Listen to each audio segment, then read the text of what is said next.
काम नहीं कर रहे।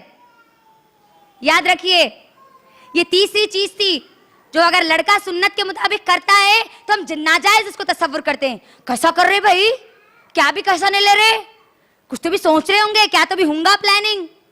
नहीं मेरी माँ और बहनों, हमको ये सोचना नहीं है। चौथी चीज क्या है, लड़का और लड़की को निकाह से पहले, शादी से पहले बता दें, उनको बता दें एक दूसरे को। अगर हमारे माहौल और माशरे में कोई लड़की बोली मुझे लड़के को देखना है तो क्या बोलते, शर्म है तुझे, हया है तुझे, लड़के को देखती बोल रही। हाँ अम्मा, अल्लाह के नबी सल्लल्लाहु अलैहि वसल्लम बोले ये बात। क्योंकि क्या हो रहा है हमारे माहौल और माशरे में, कई ऐसे वाकयात हुए जिसमें लड़का शादी के पहले दिन जब लड़की को देखा तो फौरी बाहर हो गया और बोला कि नहीं मुझे लड़की के साथ रहना नहीं है। जिंदगियां बर्बाद हो गई, उनकी जिंदगियां बर्बाद हो गई।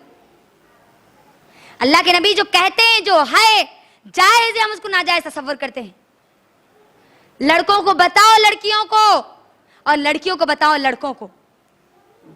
माँ बाप की मौजूदगी में बताओ, लेकिन उनको बताना जरूरी है, ये जरूरी चीजें थी। लेकिन गैर जरूरी चीजें क्या है जो आज हम बड़े फर्ज समझ के कर दिए। जैसे ही लड़की के लिए रिश्ता पक्का हुआ, लड़के के लिए रिश्ता पक्का हुआ, क्या ज़हन में आता सबसे पहले, क्या करना है, मंगनी करना है, रस्म करना है, इंगेजमेंट करना है।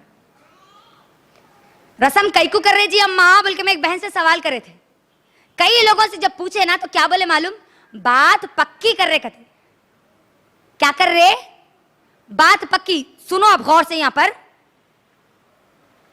मैं और आप मुसलमान है ना, है नहीं है, बोलो मुझे, है। मुसलमान की हर बात पक्की होती है नहीं, वो बोले मुझे, बोलो।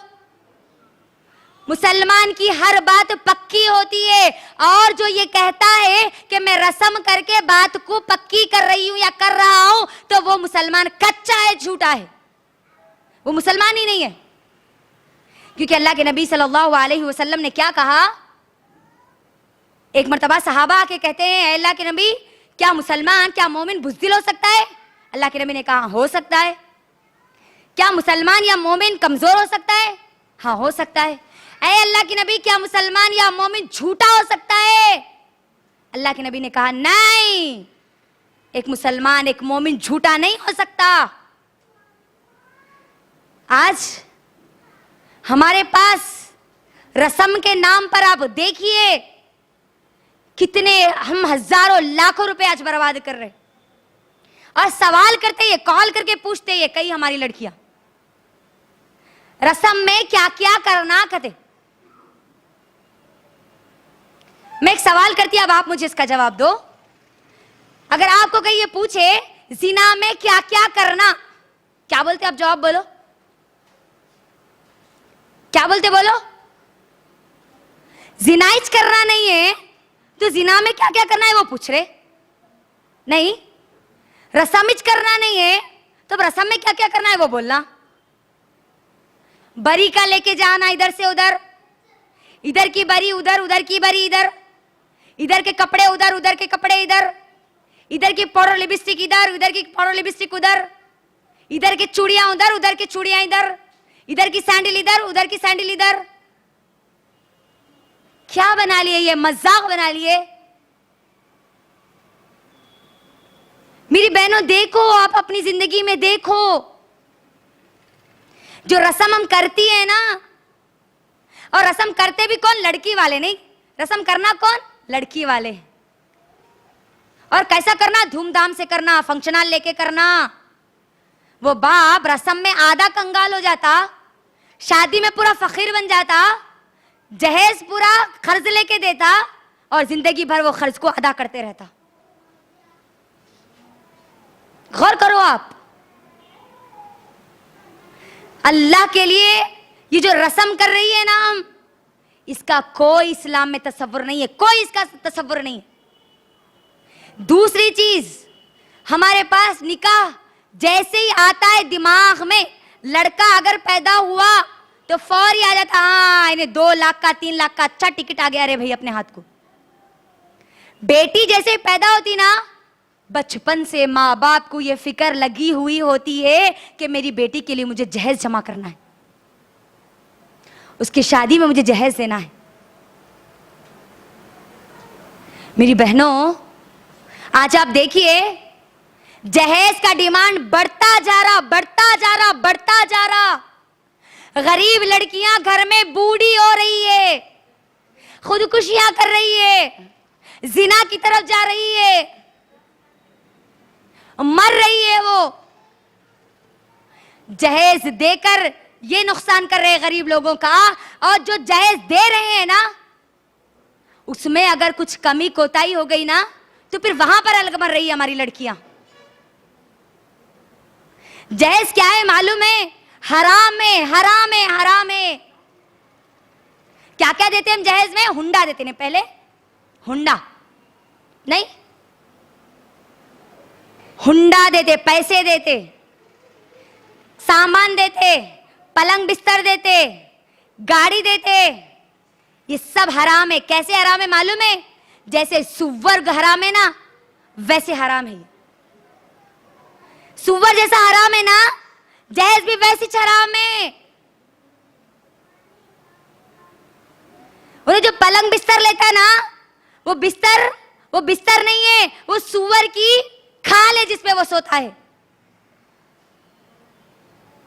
वो बाइक नहीं है, वो सुअर है जिसको वो चलाता है। हराम है मेरी बहनों, ये हराम है। आप देखिए कितनी लड़कियों की जिंदगियां उससे बर्बाद हो रही। माँ बाप मर रहे हैं इस सोच से कि हम हमारी बेटियों का निकाह कैसे कराएंगे। जो देते हैं जमा करके, कमी हो जाती है। तो जो लड़कियां मर रही है ना, कभी गूगल पे सर्च करके देखो बाप की फरियाद क्या है। कितनी बच्चियां हर रोज मर रही है हिंदुस्तान में। मेरी बहनों, एक बाप की फरियाद सुनो, मैं आपको बताऊंगी।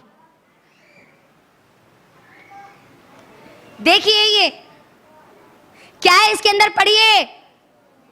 जवान बेटी घर में बैठी उम्र अपनी गंवा रही है, जहेज की खातिर क्या क्या सदमे मेरी गुड़िया उठा रही है। बाप मजलूम बाप, और इसको मजलूम बनाने वाली हम औरतें हैं। याद रखना, हम औरतें हैं। कई लड़कियां हैं, कई ऐसी लड़कियां हैं मर रही है। अल्लाह अकबर। मैं आपको बताऊं, आज से एक 7-8 महीने पहले पेपर में मैंने न्यूज पढ़ा था कि बाप अपनी 4 बेटियों को ट्रेन से ढकेल देता है इसलिए कि वो जहेज नहीं दे सकता। एक बाप अपनी 4 बेटियों को जहर पिला देता है और खुद पी लेता है कि वो जहेज देकर उनका निकाह नहीं करा सकता। जहेज की वजह से जो लड़कियां मर रही है ना, देखो उसका रेशियो क्या है।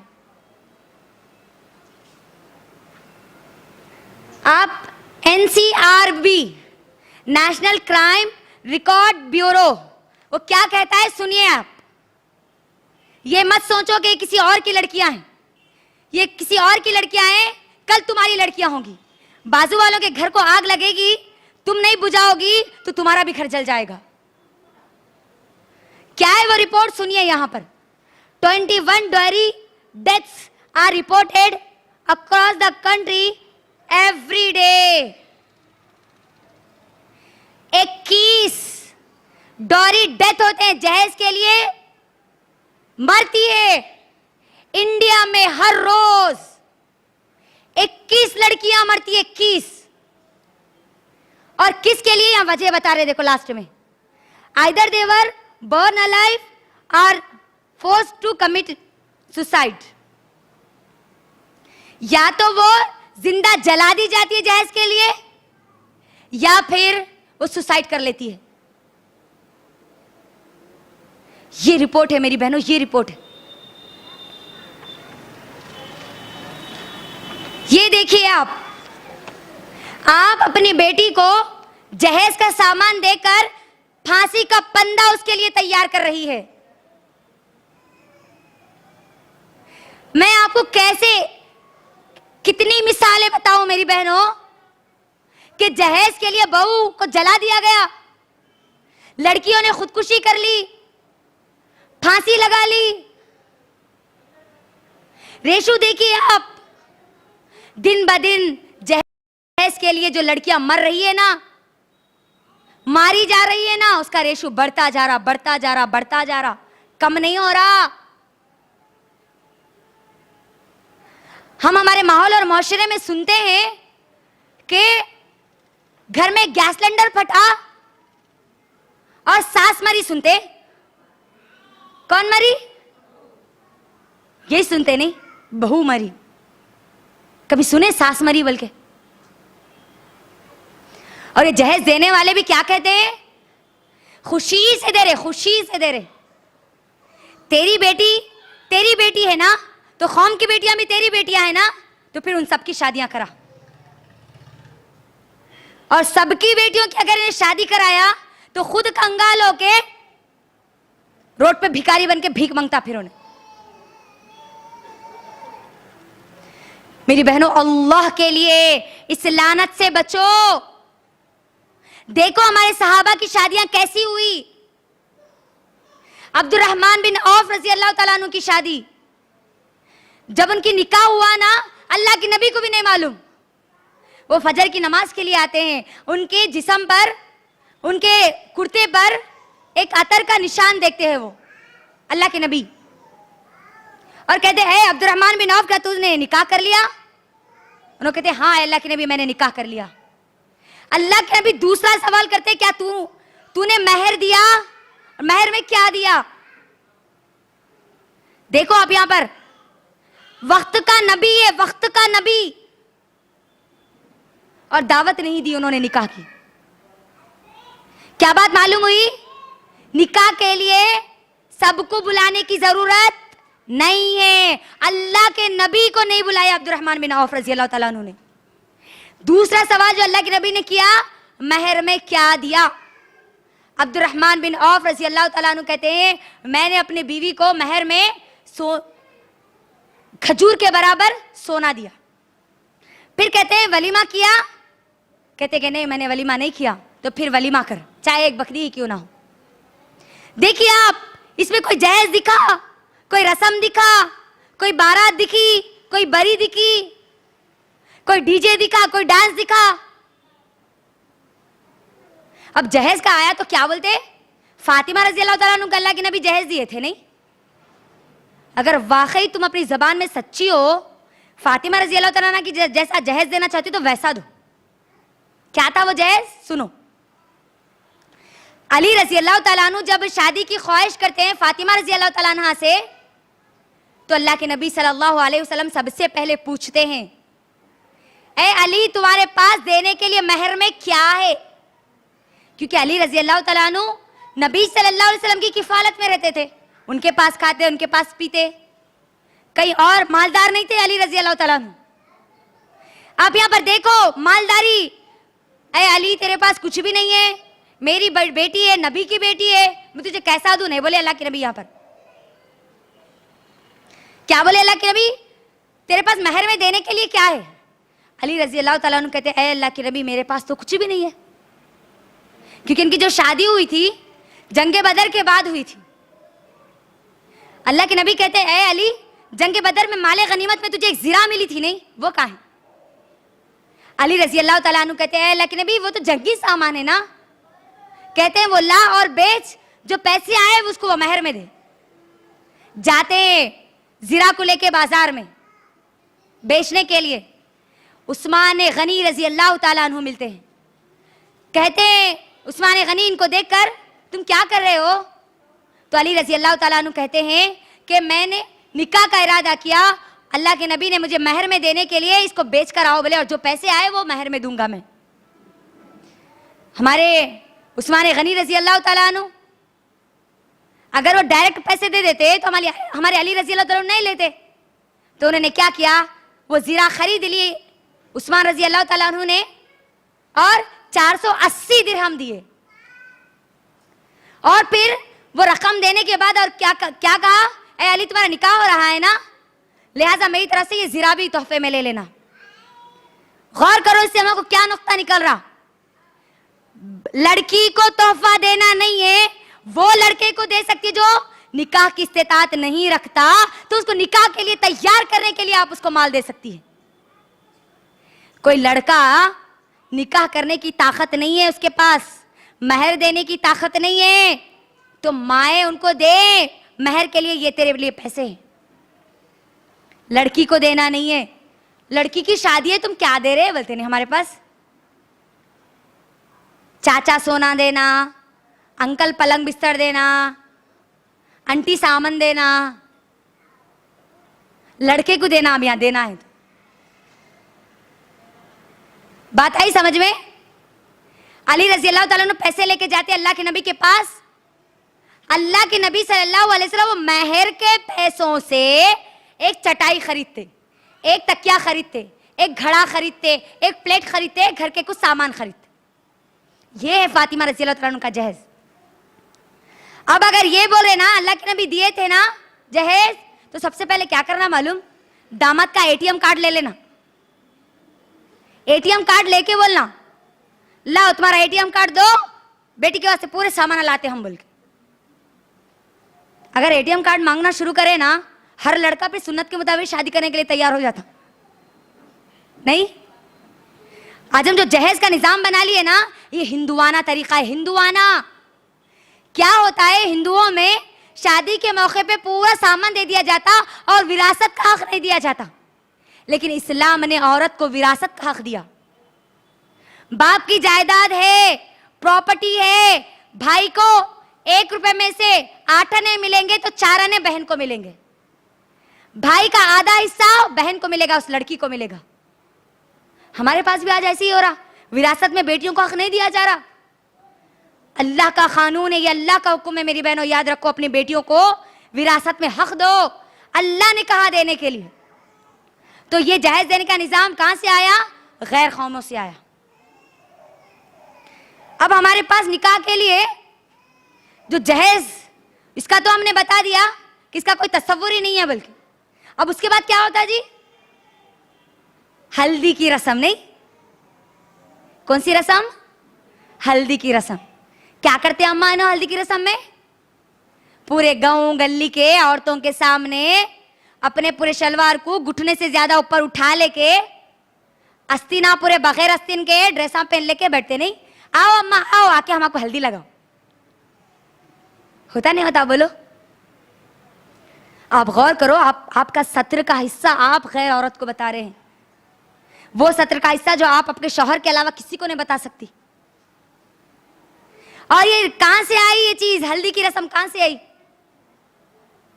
अल्लाह के नबी सल्लल्लाहु अलैहि वसल्लम फातिमा रज़ी अल्लाह अन्हा की जो शादी करे, हल्दी की रस्म करे, उसमें मेहंदी की रस्म, सांचक कहां से लाए मेरी अम्मा? ये सांचक के दिन कते साली बहनवी की उंगली पकड़ने जाना कते, जाते नहीं? हमारे स्टूडेंट से, जब मेरे स्टूडेंट से मैं इस बारे में बात कर रही थी, तो उसमें से एक स्टूडेंट मुझे ये बताई, क्योंकि वो उस वक्त इल्म नहीं रखती थी, वो अपने बहनवी का जब उंगली पकड़ने के लिए गई ना, ऐसा उंगली को खींची वो कि नाखून अंदर चुभ गया, खून गया, जिसकी वजह से उसको जाके इंजेक्शन लेना पड़ा। और अब गौर करो ये रस्म कितनी खतरनाक है। शादी से एक दिन पहले होती है नहीं है? पहली बात तो मेहंदी लगाते उसकी उंगली को। मेहंदी औरतों की जीनत है, औरतों की जीनत है, मर्द के लिए नहीं है मेहंदी। मेहंदी लगा के गच के जोर से कौन पकड़ते? साली साहिबा पकड़ते। किसकी उंगली? भाईजान बोल के। नहीं अम्मा, वो तुम्हारे भाईजान है जो तुम्हारी भान के जान बनने वाले हैं, लेकिन एक दिन पहले तुम उनकी जान बन जाते। कैसा? नहीं छोड़ती हूं, नहीं छोड़ती हूं, नहीं छोड़ती हूं। नहीं, इन्हों हाथ छुड़ाते रहते। उन्होंने एक दिन पहले अपनी बहन को, एक दिन पहले निकाह में देने से पहले क्या बोलते? नहीं छोड़ती हूं भाईजान, नहीं छोड़ती हूं भाईजान, नहीं छोड़ती हूं। और उसमें पूरे औरतें रहते नहीं। गौर कीजिए, कैसी गौर करने वाली बात है। पूरे औरतों के बीच में ये एक मर्द दय्यूस बैठे हुआ रहता। मैं दय्यूस भी नहीं, क्या बोलूंगी मालूम, जोरू बोलूंगी उसको। पूरे मर्द बैठे हुए रहते, औरतें मर्दा बन जाते, उन्हें क्या बन जाता, जोरू बन जाता। उस वक्त अल्लाह के नबी ने क्या कहा मालूम है? एक मर्तबा सहाबा से कहा अल्लाह के नबी ने, ऐ सहाबा, एक खंजीर, एक सुअर जो कीचड़ में लुथपुथ है, गंदे कीचड़ में, और वो आए तुमसे रगड़ कर जाए तो तुमको कैसा लगेगा?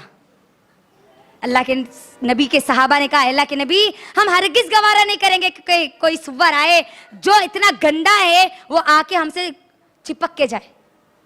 अल्लाह के नबी ने कहा, गैर महरम मर्द और गैर महरम औरत जब एक दूसरे से मिलते हैं तो यही हाल होता है।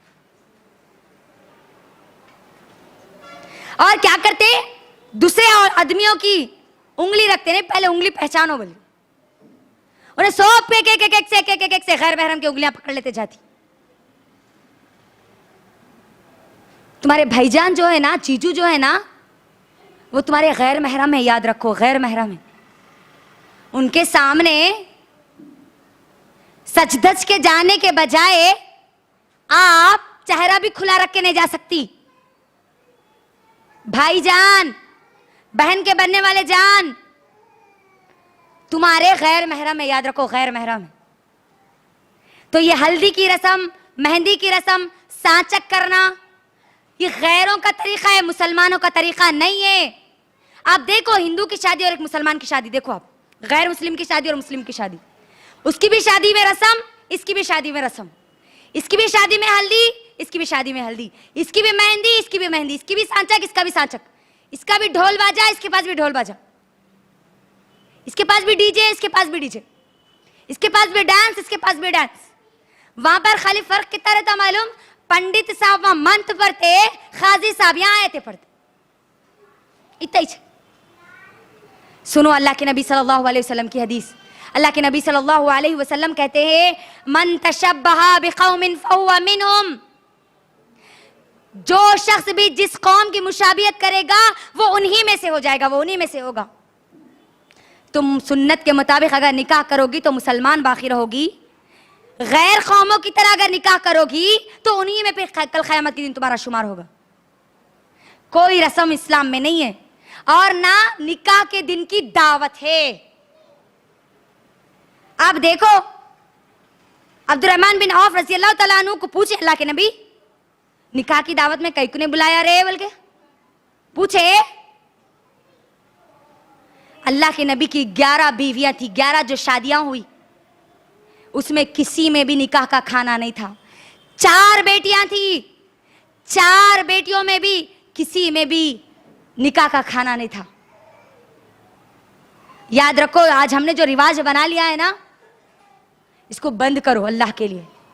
जो फंक्शन हॉल बुक करते, सब पूरी चीजें करते, इसका कोई इस्लाम से तसव्वुर नहीं है, कोई इसका ताल्लुक ही नहीं है इस्लाम से। और गौर करने वाली बात यह है, हम इस्लाम में नमाज इसकी सही है, इसकी नहीं है, इन्हें ये जमात, उन्हें वो जमात, इसकी ये मस्जिद, उसकी वो जमात की मस्जिद, बोलते नहीं बोलते? बोलते नहीं। निकाह के लिए फंक्शन वाला भी बचित रहते, अलग अलग बोलो मुझे, रहते जी। ये बरेलवियों का फंक्शन हॉल, उसमें करा सकते हो ना, ये तबलीगियों का फंक्शन हॉल है, बोलो। फंक्शन हॉल सबके, शादियां सबकी एक जैसी और अकीदे अलग अलग, तो झूठे हैं फिर ऐसे लोग, झूठे हैं। निकाह के दिन क्या क्या होता है वो सब जानते हैं, अब मुझे बोलने की ज्यादा जरूरत नहीं है। फूल पहनते नहीं दूल्हे साहब, सहरा जिंदगी में पहली बार पहनता उन्हें, और पहनता तो ऐसा पहनता कि पूरा बाप पर्दा बन जाता उन्हें। जो सहरा जो पहनना है ना, वो मजूसियों का तरीका है, आतिश प्रस्तों का तरीका है वो सहरा पहनना। दूल्हा जो पहनता ना ऊपर से नीचे तक, उसको दुल्हन के जैसा उसका चेहरा हटा के देखना पड़ता, रोबोट बन जाता उन्हें उस वक्त। और जिसको बाप पर्दा होना था ना, उन्हें पूरा बेपर्दा हो जाता। दुल्हन साहिबा पूरे बेपर्दा, दूल्हे साहब आगत के दिन पूरे बापर्दा बन के, रोबोट बन के आके उन्होंने जैसा बोले वैसा सुनते, जैसा बोले वैसा चलते। कहां से लाई ये तरीका? अब गौर करो मेरी बहनों, गौर करो। अभी तक कर लिए, छोड़ दो, अब आगे मत करो। अब मालूम होने के बाद भी अमल करोगी ना, फिर अपने ईमान को तुम दाव पे लगा रही हो। याद रखना, दाव पे लगा रही हो। मेरी बहनों, बस 2-3 चीजें मैं कहकर अपनी बात को मुकम्मल करूंगी। अब जो जो रस्में होती ना, वो पूरी रस्मों को देख लीजिए। कोई इस्लाम में कोई रस्म नहीं है। ना जूते छुपाने की रस्म है, ना चावल को फेंकने की रस्म है, ना लड़की को खुद को सहरा पहनना है। फातिमा रज़ी अल्लाह तआला अन्हा की शादी हुई तो मुझे बोलो, क्या उन्होंने फूल पहना? फूल औरत की जीनत की चीज है, उन्होंने शौहर के लिए पहनना, खाली शादी के दिन पहनना, ये इस्लाम में इसका कोई तसव्वुर नहीं है। याद रख लीजिए। तेल की रस्म कहते, तेल चढ़ाते कहते, मुझे मालूम ही नहीं था ये रस्म। तो हमारे रिश्तेदारों में बस उनके पास मिलने के लिए जब गए ना, दुल्हन कहाँ है जी, दुल्हन कहाँ है जी, बल्कि जब पूछे तो क्या बोले मालूम? पूरे औरतें मिलके दुल्हन को कहते तेल चढ़ा रहे कहते। समझ में नहीं आई मुझे, ये भी कोई रस्म होती? तेल चढ़ाना मतलब क्या करते हैं उसके अंदर? पूछ में लड़की को तेल डालते कहते उसके ऊपर, नंगे जिस्म के उसके, पूरे औरतें मिलके। बड़े बहना डालना कहते और बड़े लोग डालना कहते उसके ऊपर। तेरा जिस्म तेरे शौहर के लिए है और तू औरतों को बता रही है शादी से पहले। कितनी बेहयाई की रस्में हैं देखो आप। सांचक के दिन क्या करते जी? पीली साड़ी में दुल्हन को आके एक नारियल बन के जाते, नहीं उसके पेट के पास। उसका क्या अकीदा है मालूम है आपको? अगर वो नहीं बनेंगे ना तो उनको औलाद नहीं होगी, वो बनेंगे तो औलाद होगी, नऊज़ु बिल्लाह। क्या कभी ऐसा भी हुआ कि खाली नारियल बन के छोड़ दो? उनको होते बच्चे, शादी ना करो, खाली नारियल बन के छोड़ दो। होते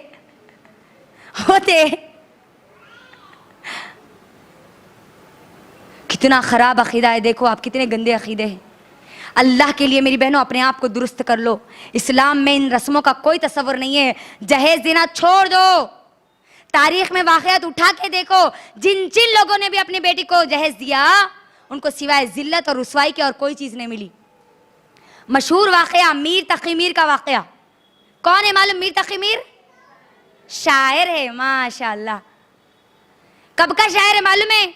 जब हिंदुस्तान, पाकिस्तान, बांग्लादेश 3 एक में थे, जुड़े हुए थे, उस वक्त का शायर है। और इनकी सिर्फ एक बेटी थी। कितनी बेटी थी? एक घर एक बेटी। बेटी जवान हो गई, रिश्ते पे रिश्ते आते, और जितनी तेजी से रिश्ते आते ना उतनी तेजी से चले जाते, क्योंकि ये बेचारा जो शायर था वो गरीब था, अमीर नहीं था, गरीब था। दोस्तों ने ये मशवरा दिया, मीर तक़ी मीर, तुम्हारी एक ही तो बेटी है और तुम्हारा एक घर है, तो तुम क्या करना, घर बेच देना और अपनी बेटी की शादी करा देना, जो पैसे आएंगे उसे जहेज तैयार कर लेना। और मीर तक़ी मीर उनकी बातों में आ गए। आके क्या करे बेचारे, घर को गिरवी रख दिए, बेच दिए घर को, और फिर जहेज का सामान लाए। रिश्ता आया, रिश्ता तय हो गया, निकाह हो गया उनकी बेटी का, रुखसती का वक्त था। वो जो लड़की थी ना, वो लड़की के पास उसकी सहेली आई। सहेली आके कहने लगी, तू तो आबाद हो गई, तू तो आबाद हो गई, लेकिन तेरा जो बाप है ना वो बर्बाद हो गया। मीर तक़ी मीर की बेटी कहती है, खुशी का दिन है और तू कहती है कि मेरा बाप बर्बाद हो गया, कैसे? तो वो सहेली कहती है कि कल रात को तेरा बाप देर से आया था और वो ये समझ रहा था कि हम सब सो गए हैं।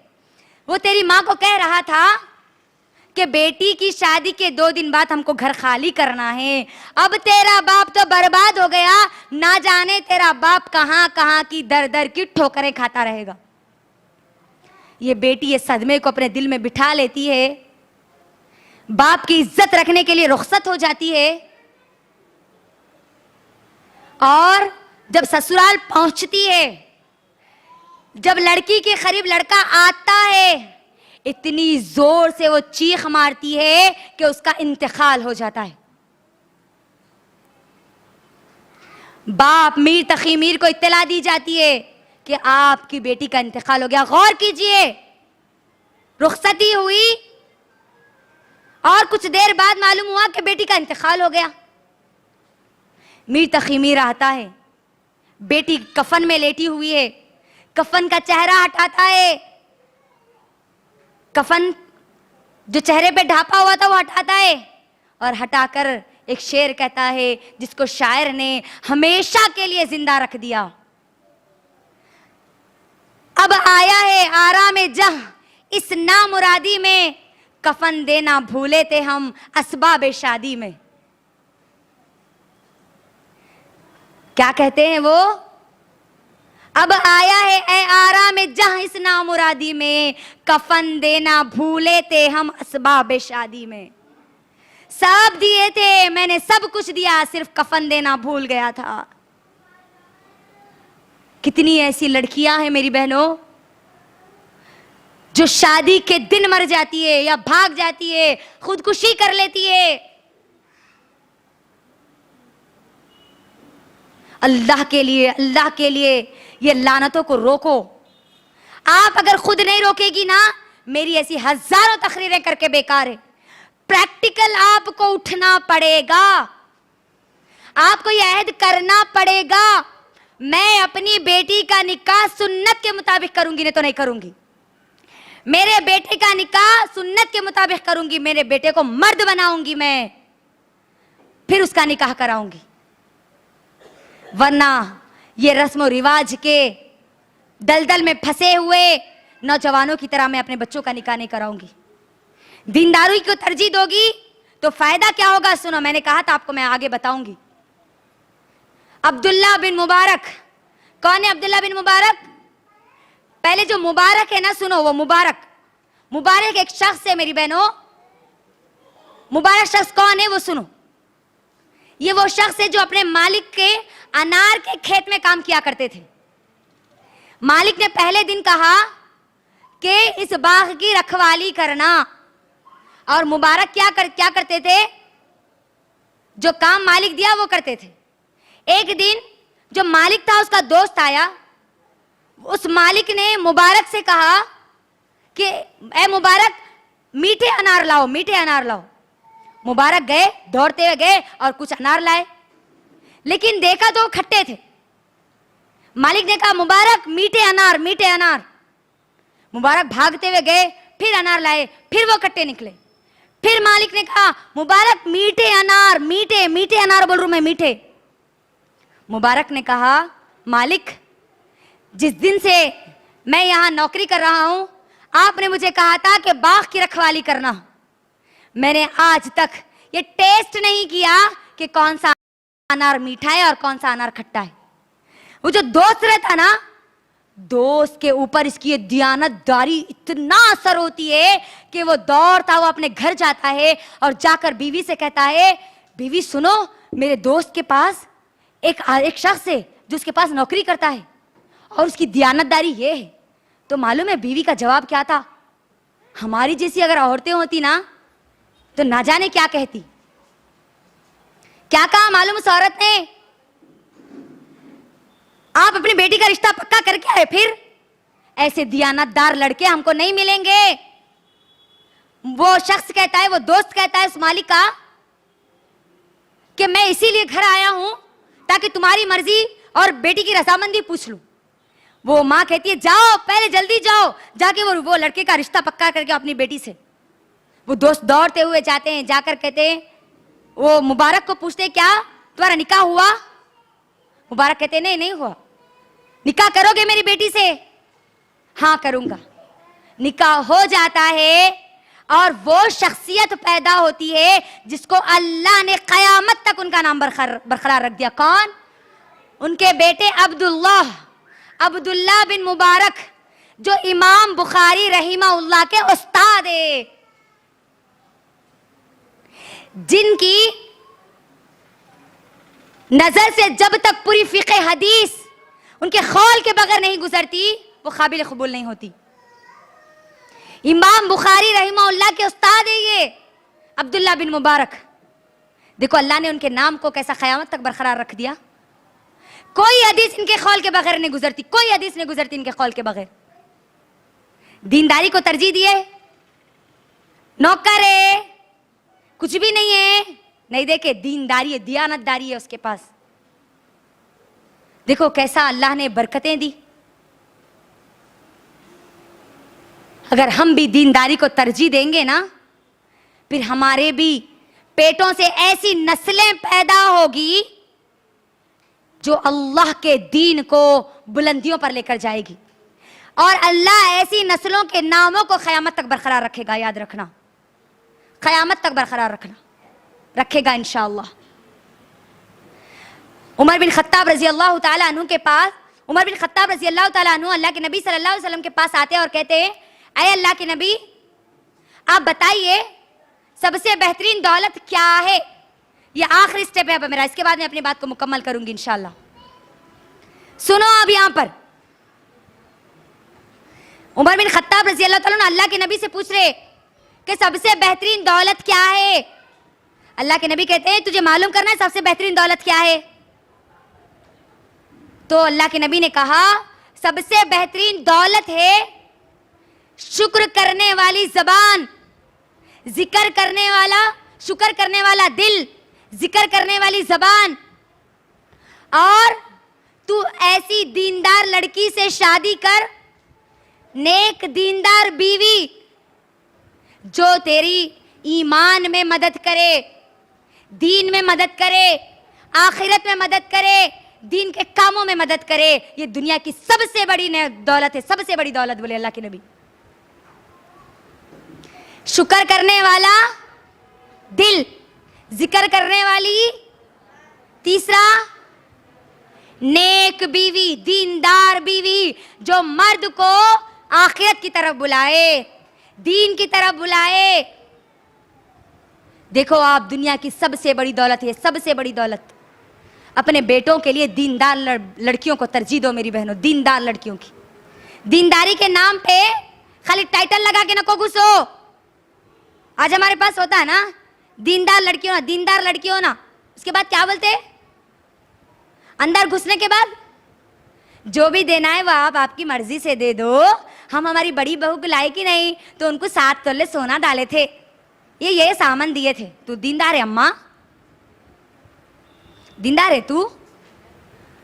अंदर जाके बच्ची को ये पूछते आपको कुरान कितना आता, नबी सल्लल्लाहु अलैहि वसल्लम की सीरत कितनी मालूम है, पूछते बाबा क्या करते, भाया क्या करते, बाबा का कारोबार क्या है। तुम्हारे बेटे की शादी उनके भाव से करने वाले, तुम भाई से करने वाले हैं। दीनदारी के नाम पे दीन को बदनाम मत करो मेरी बहनों, दीनदारी को तरजीह दो। फिर भी बात समझ में नहीं आई ना, तो अब मेरे एक कौल को याद रख लो। जहेज लेना नहीं छोड़ रहे ना, तो वो क्या करता वो सुन लो। जोड़ा घोड़ा आखिरत का फोड़ा बन जाता हो, जोड़ा घोड़ा आखिरत का फोड़ा। जोड़ा घोड़ा दुनिया में ले लिए ना, आखिरत में वो ऐसा फोड़ा बनता तुम्हारा सीधा जहन्नम में जलाते रहता फिर वो। तो अब क्या करेंगे? जोड़ा घोड़ा लेके आखिरत को फोड़ा बनेंगे। क्या करेंगे? सुन्नत के मुताबिक निकाह करेंगे इंशाअल्लाह, करेंगे ना इंशाअल्लाह। अपनी बेटियों का भी और अपने बेटों का भी। और सुन्नत के निकाह के लिए क्या चीजें जरूरी है बोलो थोड़ा एक बार। सबसे पहली चीज दीनदारी बुनियाद हो, और गैर मुस्लिम लड़के से शादी नहीं कर सकती, याद रखना। वो निकाह बातिल है, मुसलमान से ही निकाह करना है आपको। दीनदारी बुनियाद होगी। पहली शर्त क्या है बोलो? वली का राजी होना। दूसरा, जोर से बोलो, लड़की का राजी होना। तीसरा, महर। चौथा, 2 आदिल गवाह। अब इसके बीच में रस्म, जोर से बोलो, मंजा, हल्दी, सांचक, निकाह का खाना, जहेज का सामान नहीं है। कोई चीज नहीं है सिवाय इन 4 चीजों के, इन 4 शर्तों के। आखिर में मैं एक शेर के जरिए अपनी बात को मुकम्मल करती हूं। अगर तुम हो मुसलमान तो चलो मुकम्मल इस्लाम पर, अगर तुम हो मुसलमान तो चलो मुकम्मल इस्लाम पर, वरना काफिले बहुत है जहन्नम के रास्ते पर। ये मेरा खुद का बनाया हुआ शेर है। आखिर में मैं अल्लाह से दुआ करती हूँ कि ए अल्लाह, आप हम तमाम लोगों को, हमारी तमाम माओं को, तमाम बहनों को सुन्नत के मुताबिक निकाह करने वाली बना दीजिए, और जो हमारी बहनें अपने भाइयों के लिए, माएँ अपने बेटों के लिए जहेज ले चुकी है, अल्लाह उनको वो वापस लौटा देने की तौफीक अता कर दे। आवाज़ नहीं आई? आमीन।